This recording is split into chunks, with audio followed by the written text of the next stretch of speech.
Eh bien, salut à tous, bienvenue sur Super Moi TV, j'espère que vous allez bien. Alors, aujourd'hui, nouvelle rencontre. Et avec un objectif un petit peu différent. Et je suis très touché, en fait, aujourd'hui, je rencontre Raphaël. Et on est là pour à la fois parler de son parcours professionnel, et de regarder finalement, euh, d'aller à l'essentiel sur ce qu'on aime, sur ce qu'on aime faire, sur ce qu'on a envie de partager finalement à un futur professionnel. Euh, c'était émouvant, c'était juste, c'était simple, c'était ouais, plein d'émotions, plein de joie, plein de vrai. Moi, ça m'a beaucoup parlé. Et voilà, donc place à Raphaël. Je suis très heureux de vous la présenter en tout cas. Salut Raphaël, Salut Franck. merci de m'accueillir chez toi. Ben, je t'en prie, t'es le bienvenu. On a déjà passé un super bon moment. On a, euh, on a fait vibrer nos papilles avec le talent que tu as de jouer avec tous ces ingrédients. Tu as aimé ma daube donc. J'ai aimé ta daube. Bon, très J'ai bien. grave aimé ta daube. Aujourd'hui, on va parler de ton parcours Ouais. professionnel.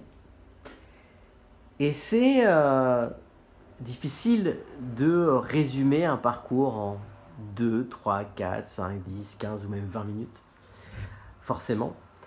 Et à la fois, l'idée, c'est de regarder un petit peu, et à la fois de regarder un petit coup de rétro hein, dans la voiture, et puis aussi donner du sens à ce qui pourrait être demain ou après-demain, à ce qui te parle, à ce qui te porte, et à être toi, parce que c'est ça aussi l'idée. Euh, donc du coup, j'avais une première, question par rapport à ton parcours. Tu as travaillé donc pas mal en labo pharmaceutique. Mhm. Alors ça va peut-être être un petit peu réducteur ce que je vais dire, mais est-ce que du coup, alors dans un parcours on regarde plein de choses, mais en tout cas les choses extrêmement positives et qui t'aident encore aujourd'hui, est-ce que c'est pas tous ces aspects d'organisation, de structure, d'action? Bah, Est-ce que c'est un peu ça ou oui, pas? c'est Ouais. ça parce que j'ai eu la chance de travailler pendant 25 ans dans une grosse structure,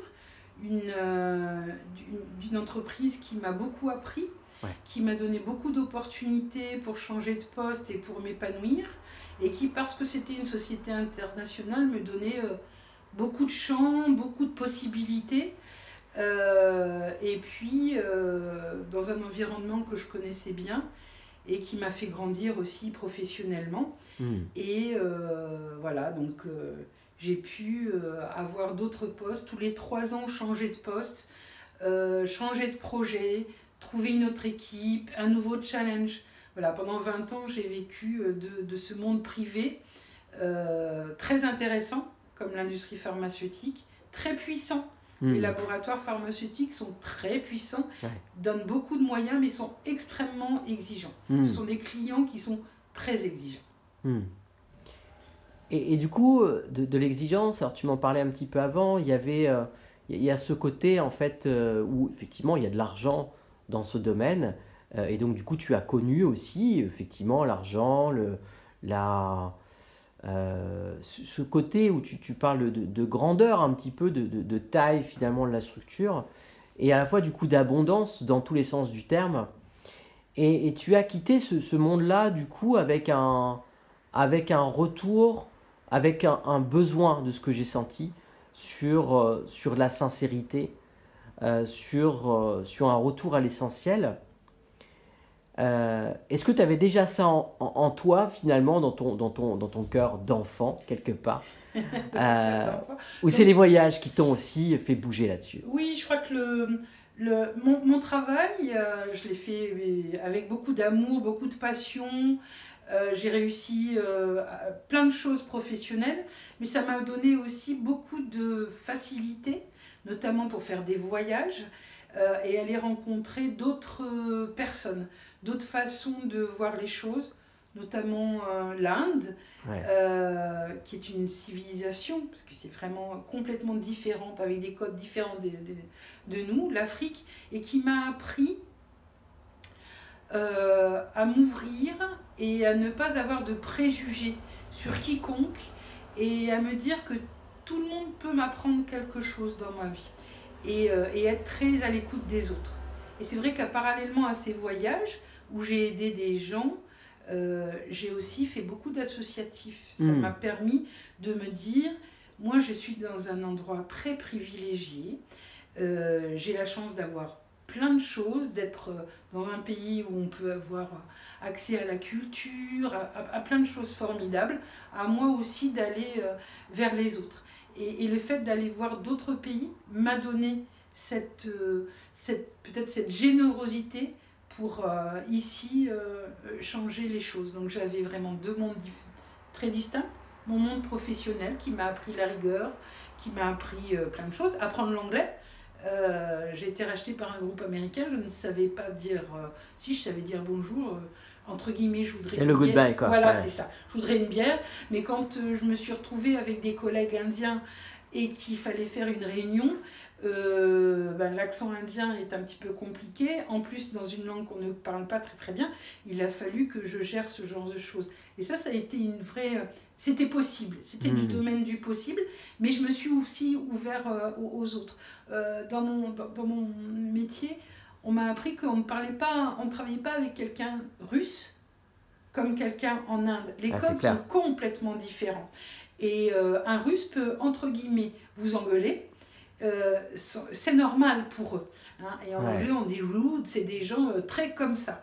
Mais voilà. En revanche, si vous êtes monté le ton avec un Indien, là, ça va être très très compliqué parce qu'il va avoir peur. Voilà. Donc, mais toutes ces relations m'ont permis de me nourrir de choses différentes. Et puis, ma vie associative, comme des gens qui étaient malades, comme des migrants, que j'aide toujours d'ailleurs pour l'intégration, pour qu'ils parlent le français, pour qu'ils trouvent un abri, pour qu'ils aillent à la préfecture et puis comprennent toute l'administration française qui est très compliquée déjà pour un Français, encore plus pour un étranger. Voilà. Donc j'ai été nourrie de cette expérience professionnelle qui m'a ouvert dans plein de choses et qui m'a aussi de cette expérience personnelle. On parlait de quelque part et tu en parles, le don de soi. Oui. Il y a un truc qui est important pour toi, c'est-à-dire qu'il y a le don de soi, mais il y a avec ce côté engagement mutuel, quoi. Oui. C'est-à-dire que tu peux donner effectivement de ton temps, mais c'est pas dans le sens de esclave, quoi. C'est-à-dire que tu reçois, tu donnes, mais du coup ça va dans les deux sens, quoi. Oui, alors j'ai cet exemple-là d'aider les migrants, par exemple. Je prends cet exemple qui est très concret pour moi. Je me dois de leur donner du temps, de leur donner le fait de pouvoir s'insérer en France, mais ils doivent aussi entre guillemets, me rendre à la France aussi quelque chose. Et ce don, c'est donnant-donnant. Ouais. On ne reçoit pas la même chose d'un côté que de l'autre, mais on reçoit en tout cas. S'il n'y a pas ce don et s'il n'y a pas un échange comme ça ne fonctionne pas en fait. Hein, on va vers la frustration, vers des associations qui ne marcheront pas. Il faut que et les bénéficiaires, parce que dans les associatifs on parle de bénéficiaires, et les bénéficiaires et les bénévoles aient un vrai échange. Voilà. Il y a, tu l'as expliqué un petit peu et on en parlait un peu en off. Du coup, ton engagement sur des belles causes, voilà, sur des vrais combats humains, passionnants, etc. C'est un truc qui continue à t'intéresser, à la fois avec une certaine limite et une envie aussi de te préserver. Et voilà, et d'y mettre un début, une fin, quoi. C'est important pour toi? Alors, c'est très important. Un bénévole qui n'est pas, ou quelqu'un qui travaille pour une asso, peu importe, qui est fatigué, qui ne se préserve pas et qui n'est pas épanoui, ne peut pas donner aux autres. C'est absolument impossible. Comme, je ne sais pas si tu l'as prévu dans tes questions, mais le fait d'avoir dans une association une rigueur, une organisation. C'est pas parce que je viens du monde de l'industrie pharmaceutique que je veux que les associations aient une organisation, pas du tout. Mais justement, si une association est organisée, où tout le monde est bien à sa place, c'est les bénéficiaires qui vont être enrichis. Ouais. Tout le monde va être enrichi. Hein, ouais. parce que je prenais l'exemple de pédaler. Si tout le monde pédale et puis qu'il n'y a rien au bout, et ben, tout le monde va être épuisé et malheureusement, on ne fera rien de bien. Ouais, c'est ça. Et puis quelque part, aussi dans une association, chacun a son poste, Oui. Chacun a sa spécialité, chacun a son talent quelque part. C'est exactement ça. C'est un vrai... L'association, je voudrais qu'elle soit prise comme une petite entreprise. Alors, pas une entreprise qui va faire des bénéfices, mais une entreprise qui va faire tous les talents. Par exemple, moi, l'argent ne m'intéresse pas, donc jamais je ne vais pouvoir être trésorière. Si je dois le faire, mais je ne le ferai pas de bonne volonté, donc ça ne sert à rien. En revanche, quelqu'un qui va peut-être moins être à l'aise pour, par exemple, des cours de français ou discuter avec des mairies pour avoir des subventions, peu importe, mais qui adore les chiffres et qui est comptable, eh bien, va pouvoir donner de son temps en ayant sa rigueur de comptable. Voilà, y a des gens qui vont faire des événements. Moi, les événements, c'est pas trop mon truc. Je veux bien y participer, mais l'organiser, bon, voilà. C'est vraiment une association, c'est comme une petite entreprise, mais avec que des talents à l'intérieur. Ouais. Voilà. Oui, il n'y a pas cet état d'esprit de donner le meilleur chiffre d'affaires, puisqu'on ne parle pas de chiffre d'affaires dans une association. Le meilleur résultat, c'est vraiment l'idée, c'est de faire avancer le projet. Et ce qui est intéressant dans ton parcours, c'est qu'en fait, tu as ce talent-là, en tout cas, tu en as d'autres, mais en tout cas, cette capacité d'organisation, de structurer, de cadrer aussi, et d'aller vers un objectif commun, en fait. Exactement. Ça fait partie de mes 30 ans d'expérience dans un monde privé. C'est pas rien, quoi. C'est pas rien. Et ces compétences, moi, j'ai pas fini mon travail avec ce monde privé pour un échec. J'ai décidé un jour de partir. Et donc, je ne suis pas frustrée en disant j'ai échoué. Je suis partie sur une réussite. Mais cette réussite, justement, je veux que ça soit un vrai bénéfice pour une autre structure. Ouais. Alors évidemment, on ne va pas rapporter de l'argent, mais au bout du compte, pour une on va créer quand même, on va créer de la valeur. Exactement. Ouais. On crée de la valeur, on crée des gens. Il y a des gens au bout qui comptent vraiment sur nous. Hein. J'ai mis en place une épicerie solidaire parce que les restos du cœur, parfois, ils ferment, mais les SDF sont toujours là. D'accord ? Donc, voilà. Et ben, c'est se dire, qu'est-ce qu'on va faire ? On a 200 € qui nous ont été donnés. Qu'est-ce qu'on va faire de ces 200 €?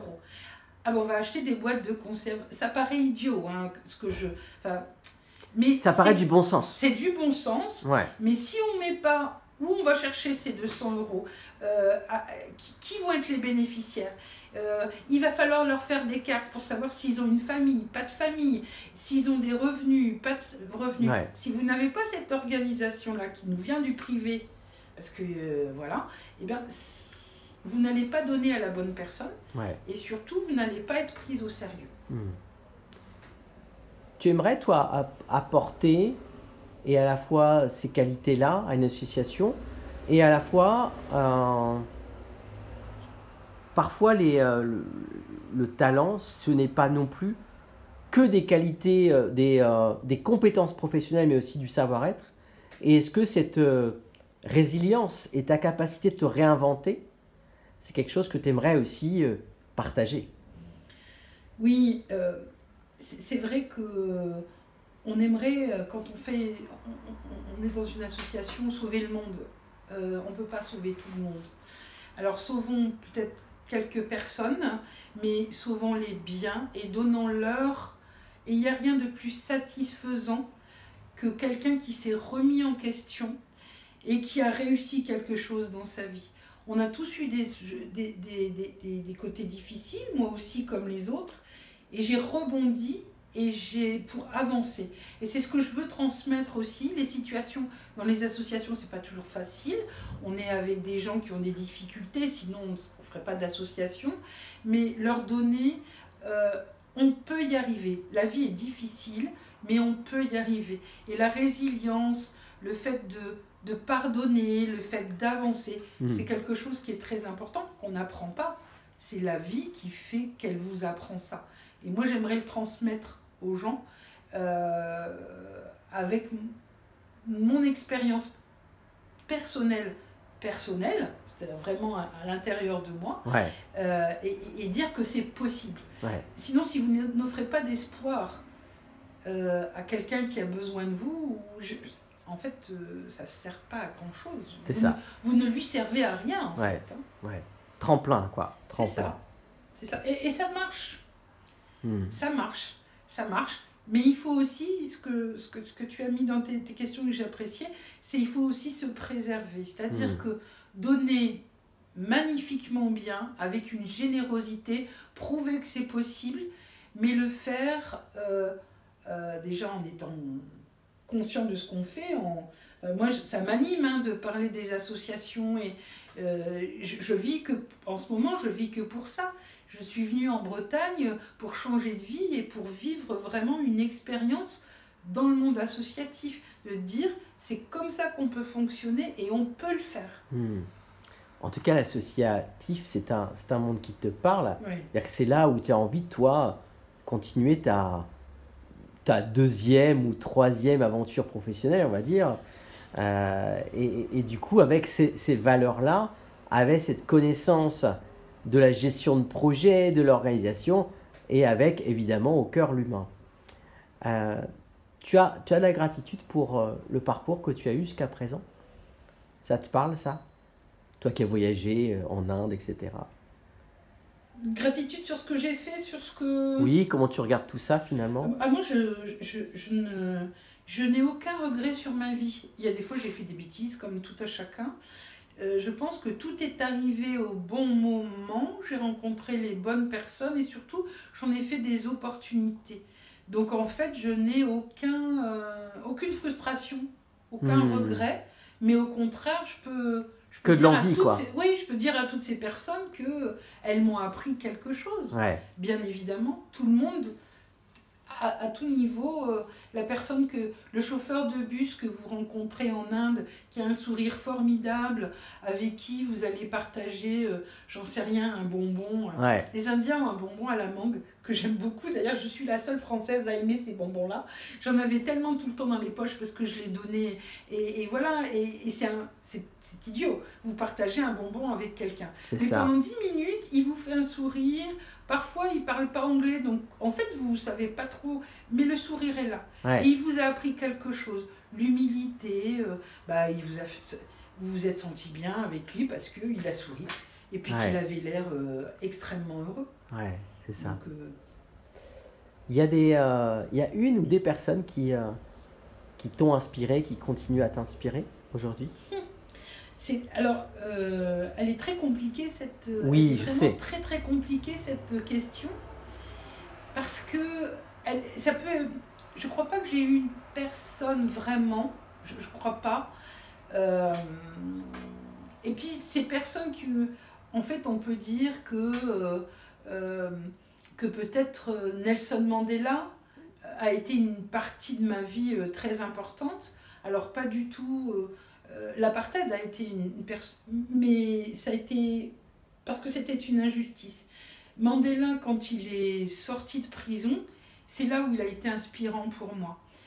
Pourquoi? Parce qu'il a pardonné. Et je pense que c'était un piètre président pour l'Afrique du Sud, c'est autre chose. Mais il a appris aux gens il faut pardonner pour avancer parce que sinon on n'y arrive pas. Et moi, ça a été dans ma vie où j'ai eu des coups durs. Mandela a été parce que je me suis dit, si ce mec arrive après tant d'années de prison, tant de souffrance, à dire, bon les gars, on y va et puis il faut passer à autre chose. Ça, c'était inspirant. Et puis plus ça va, je suis impressionnée par l'abbé Pierre. Et ça, c'est assez rigolo parce que... il y a quelques années, l'abbé Pierre, je savais comme tout le monde qui c'était, mais je n'avais pas compris la force de cet homme. Donc voilà, donc c'est plutôt des gens qui ont donné aux autres qui m'inspirent beaucoup. Et Ouais. presque, tu parlais il y a quelques instants de ton petit chauffeur de taxi qui te donnait un bonbon à la mangue. Euh, Quand on veut être inspiré, finalement, peut-être qu'on peut être inspiré par tellement de choses et tellement Oui, de gens. bien sûr. Et aussi Oui, par le chauffeur de taxi.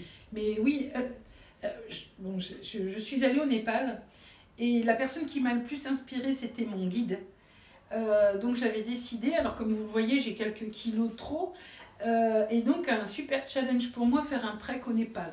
Je peux vous dire que quand vous avez 25 kilos de trop, partir avec un sac à dos au Népal, et monter jusqu'à plus de 4000 mètres d'altitude, c'est un vrai challenge quand même. Ouais, Vous êtes motivé, vous croyez en vous, hein. ouais. Sauf qu'au bout du deuxième jour, vous n'en pouvez plus, vous pleurez, mais on vous dit maintenant on ne peut pas faire... Et donc j'avais un guide et qui faisait aussi... qui me portait mon sac. Donc en bonne française, voulant surtout pas, j'avais pris 2 t-shirts et puis 2 pantalons, enfin vraiment rien. Sauf que j'avais pas prévu que effectivement il fallait des choses un petit peu. Mais je voulais pas charger le sac. Ouais. Et cet homme était formidable. C'était un tout petit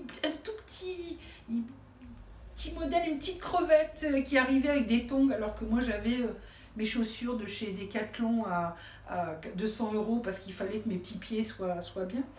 Et c'était génial, j'étais avec un ami qui était français, on parlait souvent en français, on parlait anglais avec lui, et on s'est rendu compte, on est resté 18 jours avec lui, au bout du 4e jour, il a commencé à comprendre le français. Un truc extraordinaire. Donc il comprenait ce qu'on disait, et après on a parlé, et un jour il m'a posé une question. Dans le guide du routard, on m'avait dit prenez des photos de la France. Donc j'étais venue avec mes cartes postales de la Tour Eiffel, tout ça, machin. Et donc il regardait ça, mais pas franchement complètement passionné, mais gentil. Et un jour, il m'a posé la question qui a vraiment changé ma vie. Il m'a dit, tu sais Raphaël, pourquoi tu gagnes de l'argent? Pourquoi tu travailles? Eh bien, je n'ai pas su trop quoi lui dire en fait. Parce qu'à part lui dire, parce que j'ai une belle voiture de fonction, j'ai un appartement, je vais en vacances et puis je m'achète des sacs à main en cuir, c'était tellement dérisoire que voilà, il m'a dit mais pourquoi tu as une belle voiture, à quoi ça te sert? Tu sais, moi j'ai pas de voiture. Et il m'a dit, moi je ne vis que pour mes enfants. Alors c'était trop compliqué, j'ai pas d'enfants, donc pour lui c'était un peu dingue qu'une femme de mon âge qui avait 40 ans à l'époque, et pour eux j'étais déjà une grand-mère, hein, il faut remettre les choses à sa place. Et bien cet homme ne le saura jamais. J'en ai un peu les larmes aux yeux, d'ailleurs je suis un peu émue. Cet homme a changé ma vie. Je suis rentrée du Népal et là je me suis dit, ah oui mais en fait l'essentiel c'est pas ça. Il m'a appris l'essentiel de la vie. Waouh. Voilà. Et c'est vrai que c'est en parlant que... Donc voilà, il ne suffit pas d'être Mandela. On est d'accord. Cet homme a changé ma vie. J'ai une dernière question à te poser. Si des rêves, tu en as certainement encore plein. Un rêve où tu dirais j'ai vraiment pas envie de passer à côté de celui-là, ça serait quoi? S'il y en avait un. S'il y en avait un,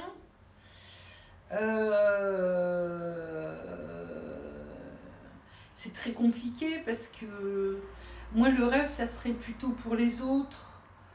Le rêve ça serait de me dire... Qu'est-ce que tu aurais encore envie de vivre finalement? Moi j'ai envie de donner. J'ai envie de donner, j'ai envie de voir la réussite des autres. Voilà, c'est ça. Parce que, c'est ça qui te nourrit? Oui, c'est ça qui me nourrit. Et alors, ça a vraisemblablement une vue un petit peu égoïste. Quand je vois quelqu'un à qui j'ai tendu la main, qui a réussi à trouver du travail, a réussi à trouver un logement, a réussi à s'épanouir et à me dire un jour en me rappelant « Merci Raphaël pour ce que tu as fait », je suis émue en fait. Je me dis pas je suis merveilleuse. Non, je me dis que le jour où je lui ai tendu la main, c'est là où ça a changé quelque chose. Et c'est ça que je veux donner moi. Voilà. Après, j'ai très conscience que parfois vous donnez et que vous n'êtes pas très récompensé. La vie, elle est comme ça. Il faut aussi penser que vous pouvez aider des gens et que vous ne remercieront jamais. Mais c'est pas ça l'important. L'important, c'est de lui donner quand il en a besoin. Et voilà. Ma vie maintenant... J'ai quitté Paris, mon travail, mes amis, pour venir ici et pour vivre vraiment dans la générosité. C'est ce qui m'anime. Et du coup, je ne sais pas si c'est un rêve, parce que ça fait un peu... Le rêve, ça serait de dire, je vais gagner au loto, je vais avoir une Porsche. Je ne pense pas, en fait. Le rêve, c'est de se dire, je me couche le soir, ce que tu as fait, c'est quelque chose de bien et tu as aidé quelqu'un. Ouais, avec cette énergie-là, quoi. Exactement. Ah oui, parce que souvent on me dit, oh là là, mais vous ne faites pas votre âge. Heureusement, effectivement, il faut quand même avoir énormément d'énergie. Parce que si vous ne donnez pas votre énergie à quelqu'un qui en a besoin, ça ne va pas fonctionner. Hein, Oui, je voyais... c'était pas ça qui me venait en tête, c'était ce côté... quand il se passe quelque chose justement entre deux personnes, cette énergie-là où on ne s'en rend pas compte tout de suite, où on n'y met pas les mots tout de suite, on se dit c'était pas mal finalement, c'était plutôt même bien, voire c'était même très bien. Et donc du coup, moi j'ai envie de te remercier pour ce moment, voilà, qui était rempli de générosité de ton côté. Merci à toi, mon cher Franck. Et voilà, et de ce moment. Voilà, moi j'ai envie de te remercier de ça. Et du coup, j'ai envie de te laisser le mot de la fin. N'ayez pas peur de dire que vous aimez les gens. Voilà, n'ayez pas peur. Merci Raphaël. De rien Franck, à bientôt.